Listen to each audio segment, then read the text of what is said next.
Hey, this is Rob Anspach, and welcome back to another edition of EHeroes. For all you entrepreneurs that are kind of stuck and you don't know the direction of your business or how to create that impact in the world, I brought on expert Nicole Jansen to help us out. So, welcome, Nicole, and thanks for being here. Thanks for having me, Rob. Looking forward to a great conversation. Is that what we're doing? I think so. Who knows? We talked all about we the just good show stuff up before we even got on air. So what you guys are going to get is no, honestly, Nicole is one of those individuals who is just brilliant when it comes to helping you understand the psychology of where you were, where you're going, and how to get the most out of what you want to have in the world. I mean, just for the 10 minutes that we were on the call before we started recording, it was just very impactful. So I hope you guys enjoy this. And Nicole, how did you get started? Yeah, and I appreciate the intro, and a lot of that actually came from the mistakes that I made in my own life. So I figured that out, probably a lot like you. And so I started out actually I grew up in an entrepreneurial family, and so my parents were business owners. They owned franchises and different things, and always very entrepreneurial. My dad was always looking at new ideas and opportunities that were out there, and like solid business ideas, not crazy things, but he was actually introduced to network marketing way back when I was 7. And my parents actually got really excited about it, got involved in it. And I started helping out with them back then and just really grew into that, started taking orders, picking it like when people call with the orders and stuff. And so that was like from 7 on. I was 12, 13, 14 years old. I got into really helping a lot with the order taking and everything, and had my own little business where I was making bead jewelry and selling it to my friends, which I quickly realized that sometimes your friends are the worst customers you can possibly have. So, but anyway, that's a whole other story. And then when I was 16, I actually started my first official business where I registered it with I'm from Canada, so registered with the ministry, and I went downtown and, ProNet International. I'm going to do sales and marketing. I have no idea what that means, but it's going to be awesome. And I sold everything under the sun, like literally fax machines to air filters to incentive programs. I mean, everything in between, like perfume. I don't know. I just found products to sell, and I found somebody to sell it to. And in the process, I cut my teeth on this idea of what does it mean to be in business? What does it mean to be in sales? Sales is, I believe, one of the number one skills you can ever have in life and in business. Certainly, if you can't sell, the rest of it's not really going to matter. And the first sales you got to make is the one you make to yourself. Right. And so it was learning about how I was showing up, what was working, what was not. And I have to say, like in the beginning, of course, I failed miserably. And so I had to figure out how to communicate more effectively with the people that I was looking to sell to. And whether it be going door to door, or whether it being on the phone, or networking events eventually, and in sales presentations and so forth. And so that's how I started. I just learned as I went, and I learned it's very grassroots, studied as much as I could, but really I never had a mentor or somebody. Man, I wish I did, it would have fast tracked me a lot, but I got to learn it from trial and error. And then later on, I ended up teaching other people how to do that, and was just really good at it because it became second nature. Mm-hmm. And then eventually got into coaching because people started asking me to coach them. Right. And so that's kind of how we got to where we are today. When I was a teenager, I started a lawn care business. And I think when you're younger, you don't understand the meaning of no. So you just keep going out and soliciting and waiting to get that yes. And for me, it was okay, no, I just kept going. And as I got older, the more I heard no, is like, okay, how about I just crawl under a rock?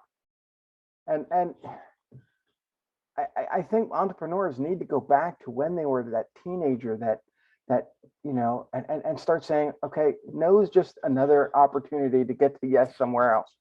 Yeah. But they don't. I don't understand it. Well, we have baggage over time. We have baggage. We hear no enough times, and we make meaning of that. Right? Nothing has meaning except the meaning you give it, Tony Robbins says, right? Mm-hmm. So we make this meaning of it, and after a while you get hit and hit and hit. And if you don't understand that the no leads to the yeses, or maybe you get people that start saying things, and along the way they say things like I had them say to me, like, oh, that's really cute. Some young woman in business, why don't I take you out on a date, honey? And, over a few drinks, we'll talk about it, or just, you don't have the experience. You don't know what you're talking about. You don't have this, you don't have that. And after a while, you start to buy into some of that stuff. And so you start to question, maybe I don't know what I'm talking about.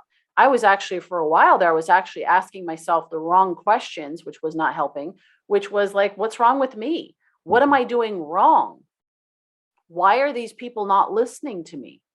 And those questions, like, for example, what's wrong with me? It's like, well, because you're an idiot. Oh, well, that's helpful. Like, where do I go from there? And so what I realized one day, it dawned on me that I was asking these questions and getting an answer that was not serving me. And so I started to change the question.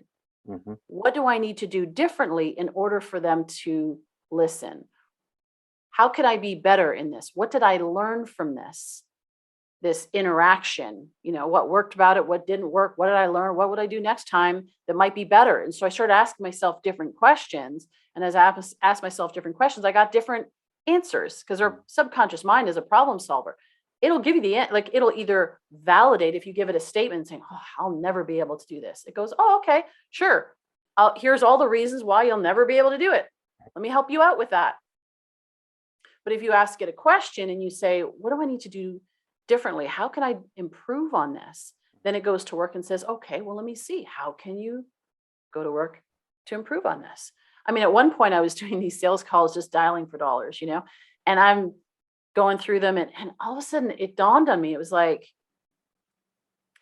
if somebody had called me and said the very same thing to me, I thought, would I be interested? And I'm like, no. And I was like, well, then why are you saying it? Right?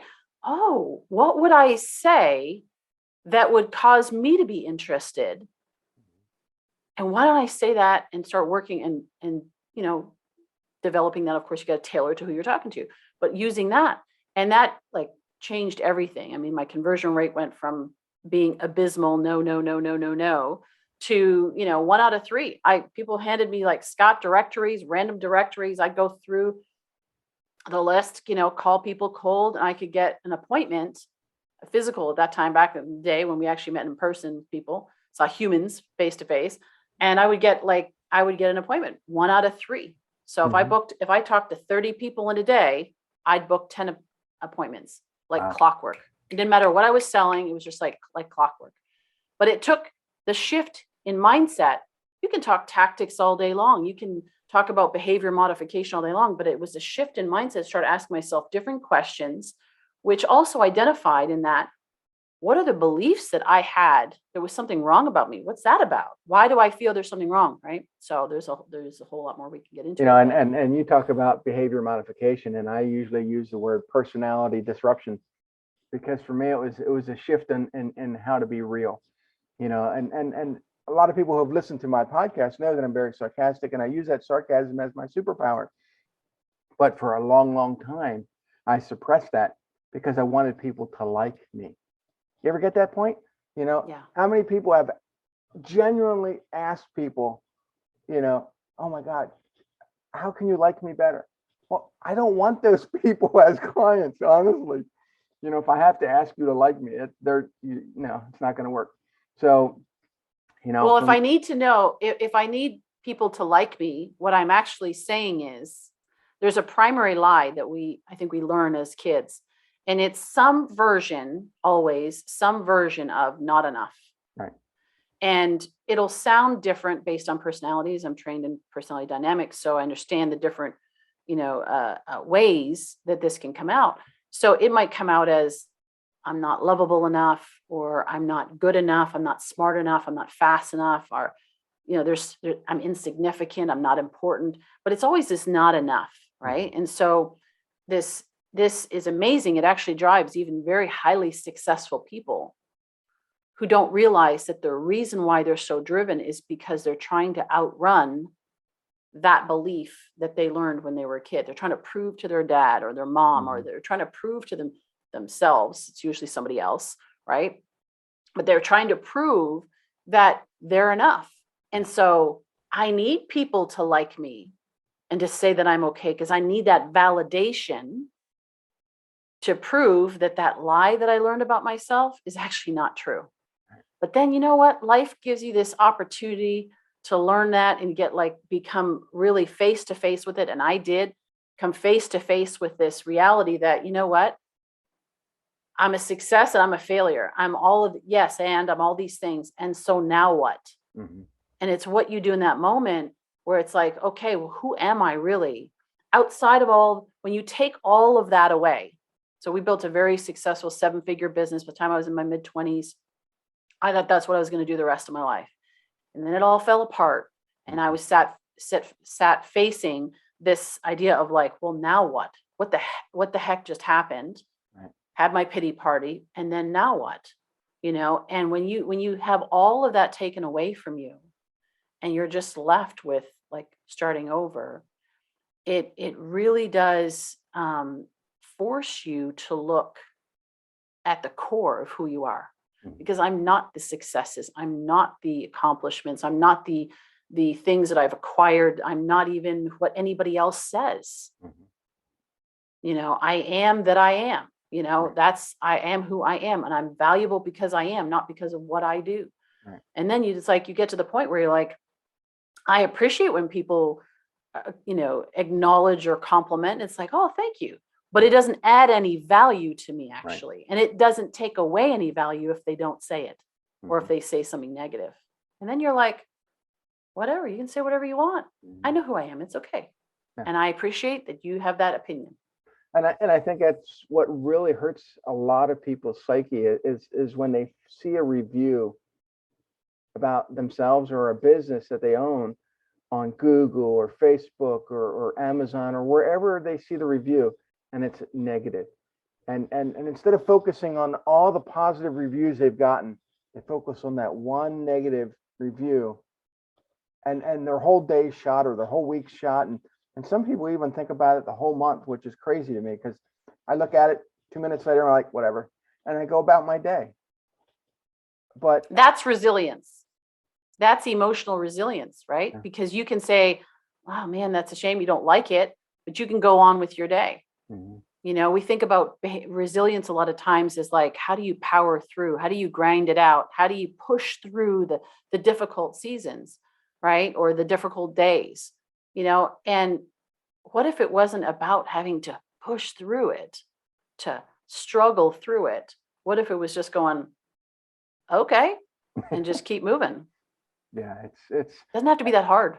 No, and the problem is that I had a client that was starting to get a lot of negative reviews, and I said, just turn them off. Don't even look at them. And he finally said, I got to get a lawyer. I got to sue these people. How much money and aggravation and time are you going to put into this over someone's review that doesn't even make sense? And he says, well, I'll do whatever it takes. Really? Now you're going to take away from being productive in your business to being not productive and worrying about what this. So, well, and that's what you got to look at you got to validate it in a sense. When I talk about validation, I'm talking about, look at it and say, okay, if I'm getting feedback from a lot of people that are saying that there's a certain thing going on, I might want to look at that and say, hey, what can I do to improve that? But also realizing that competitors can pay for pay external third parties to go in there and do reviews and all this. And you got to read it and go like, is that ridiculous or not? And even just go, oh, thank you for sharing, and it's interesting because a lot of people try to hide those things. But what if you actually bring it out front? There was, I forget the exact scenario, but there was somebody who was talking about this guy who was her client, and he had done some bad things in the past. Okay.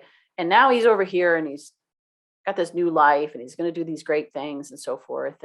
And some of this old past stuff was kind of starting to make its way back, and people were trying to say things, whatever. And she was like, you just need to, like block that and, kind of prevent that. And I went, why don't you actually bring that baby right to the forefront and say, because he was going to be in coaching. So here he goes from this scenario. Now he's going to coach others and so forth. So it's like, why don't you talk about it and say, yes, I did those things. And here's what I learned. And here's how I move beyond that. And if I can do it, you can too.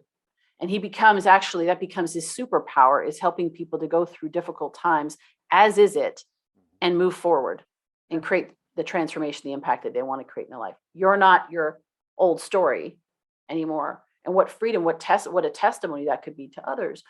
So some of that stuff can actually be really, really good. I know some people who have actually posted, I think it was Mark Mawhinney, he posted, this comment that somebody had, and he put it on Facebook, and then was like, well, this is what people are saying. People are going, what? Can't believe you said that about you. Because they're like, you're amazing. But it was just kind of this thing, right? It's like, getting used to critics. If you're not being criticized, like, what are you doing? Right. Maybe you're not doing enough. Maybe you're not actually making enough of an impact to upset the apple cart, to get people stirred up, to actually pay attention to you. Yeah, about 10 years ago, I went to one of these networking functions, and I sat down, and I was basically just in there to critique it. And a gentleman came up to me and he says, Rob, you should be in a suit and tie, and you would make more money. I said, first of all, you have no idea how much money I make. You have no idea what I do. You just assume. Tell Gary Vee that. And so about 2 years later, I found out the guy was out of business, and here I am still making money, and I don't wear a suit and tie. And it just, you got to have the confidence to not listen to some of the naysayers. I believe that you should dress to impress in certain situations, but look at Steve Jobs, look at Gary Vee, look at a lot of these other guys.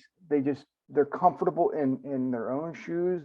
They go out there and they speak, and it's the message that they're giving, not the appearance of what they're looking. And I think sometimes that creates a better impact than all the flash that you wear. Oh, for sure. I mean, what you want to wear, most importantly, is confidence. Mm-hmm. Confidence sells. Right. And the reason why Steve Jobs and Gary Vee, and we can list all, women as well, there's so many people out there that we can point to. They actually wear confidence. Mm-hmm. And the rest of it is just kind of, I'm not saying you need to be sloppy, but you know what? If you have confidence, you're not gonna be all tattered and so forth, because you value yourself. There's a level of excellence that goes with that. Mm-hmm. But yeah, that's the most important outfit that you put on. Mm-hmm. And being confident is not arrogance. There's a big difference between confidence and arrogance. I was talking to a client today about this. It's like, confidence is awesome. It's attractive. It's authentic, and it's being in integrity and being congruent. Mm-hmm. But arrogance is, for me, every time I see somebody who's very arrogant, I know that it is actually a hidden insecurity that they're trying to cover that up. I'm all that more, because confident people don't actually have to put anybody else down, right? Because they don't care. Not that they don't care, like, as they're insensitive, but they're just like, they're not trying to prove themselves. They know who they are. Mm-hmm. I've met billionaires. I've met super, super wealthy people that most people you wouldn't really know who they are. And you know what? They're some of the most confident people, because they don't have to prove themselves. It's kind of the ones in between you have to watch out for, that they're trying to prove themselves to someone else. Yeah, they're the ones that often will give you the most trouble. A confident person will actually encourage you, and they'll be like, congratulations, I want you to be more successful than me. Mm-hmm. That's the goal, is learn from me and be better than me. Like, heaven's sakes, build on the my finished product is your raw material. Go for it. Right. And when you meet millionaires and billionaires, don't act all cocky, because honestly, they don't appreciate it any. And so when I go there, I just treat them as an average Joe, and treat them as a friend, and ask questions like anybody else. But I'm not going to say I did this and this, because they don't care about your made up impressive list of stuff. And they are just an average Joe. Mm-hmm. They are just an average Joe. They're just a person who's figured some things out in their life to make a lot of money. That doesn't mean that the rest of their life is perfect. Right. And actually, those people who are successful, a lot of times, they're the most open to feedback. They're the most open to learning because that's how they got there. Mm-hmm. You know, they're not trying to. So some get to the point where, and this happens at any level, is that people have, if you have nothing to lose, man, you just go out there and you work it.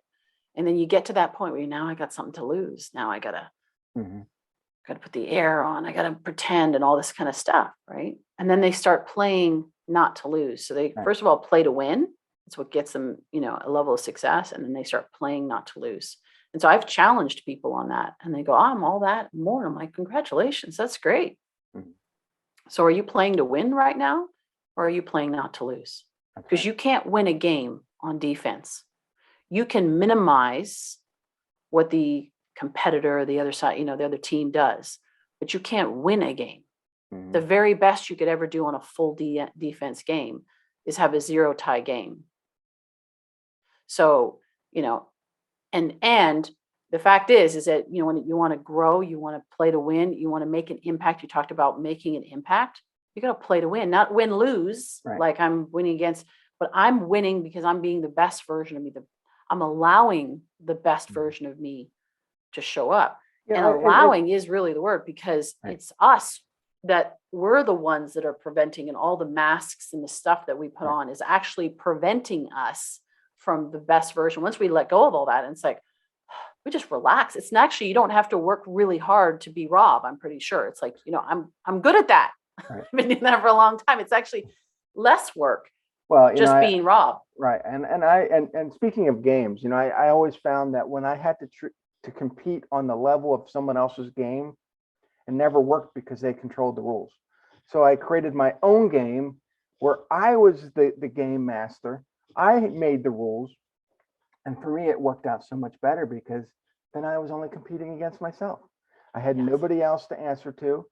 You know, I could work as many hours or as short hours as I wanted to. And for me, it lowered the stress level. Yeah. I was at a Vistage event once, just as a guest. And Vistage is like where a lot of C-suite, you may know about it. But they get together and they do peer mentoring and everything. And it was the networking part of it.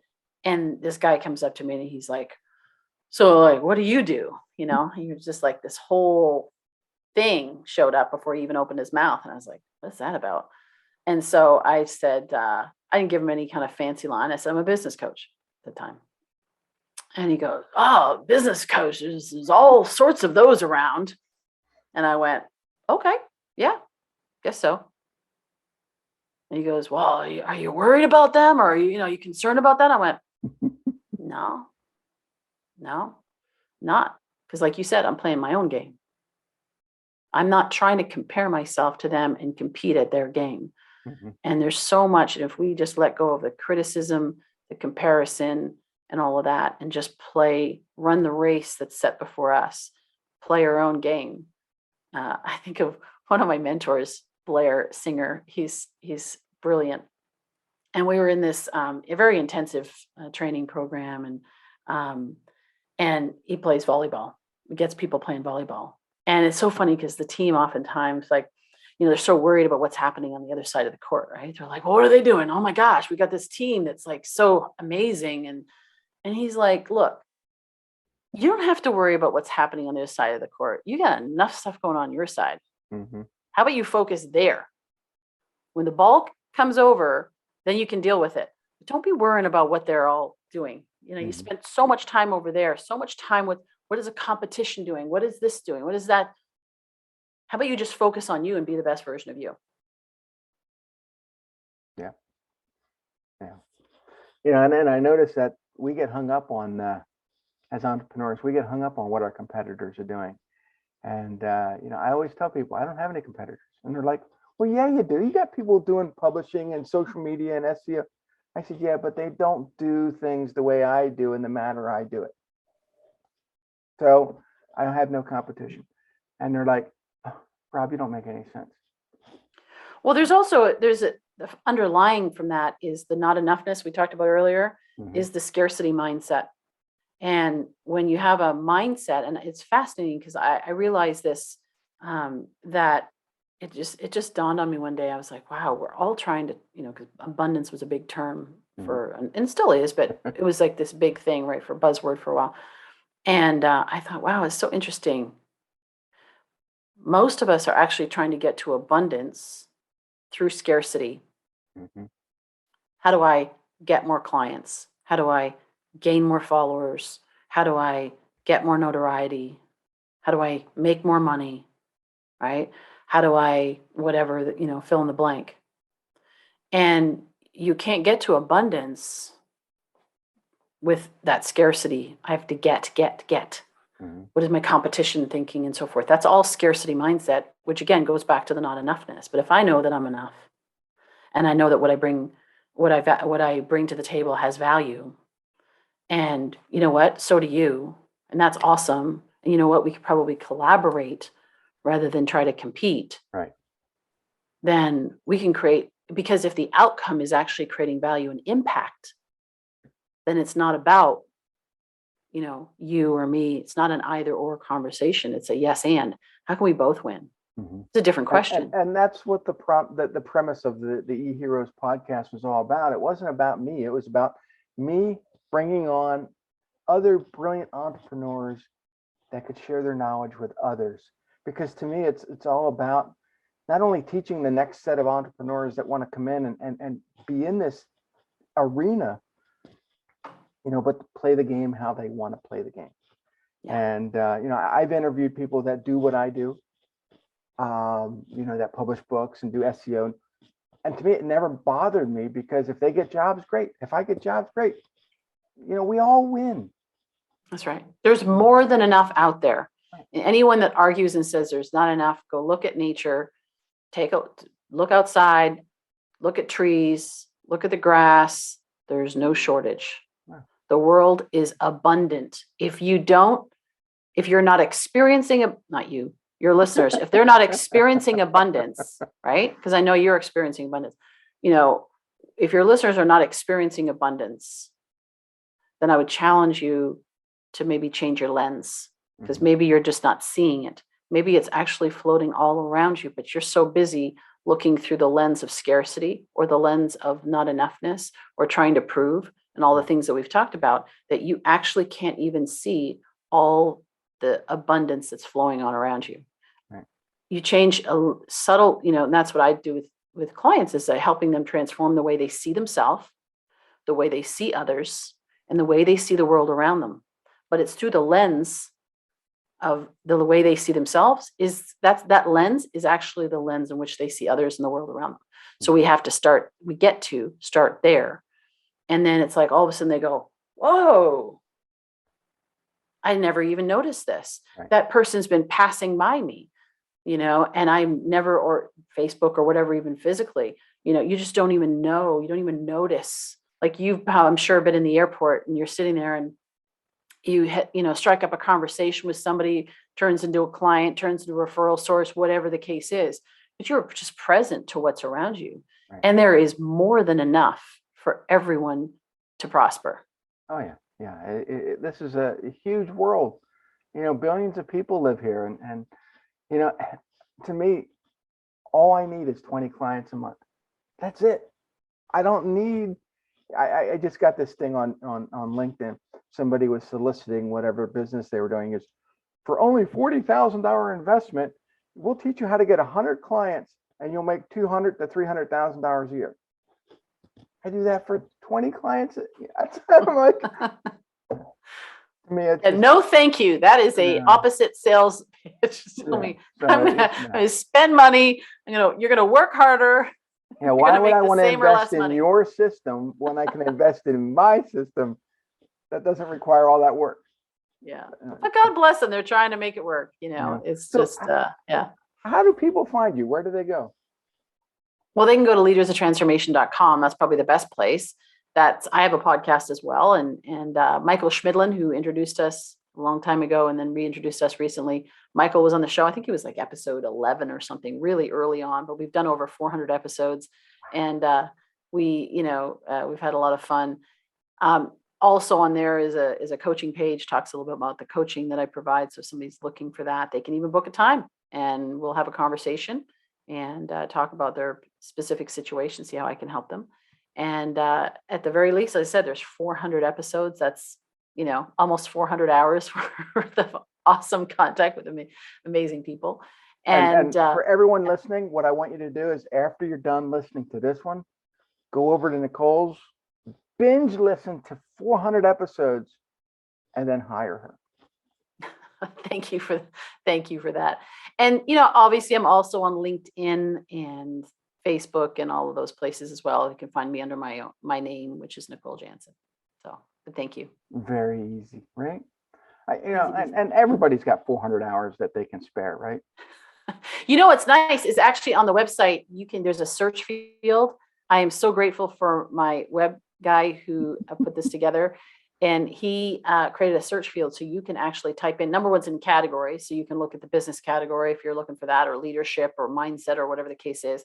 But you can also type in a specific term.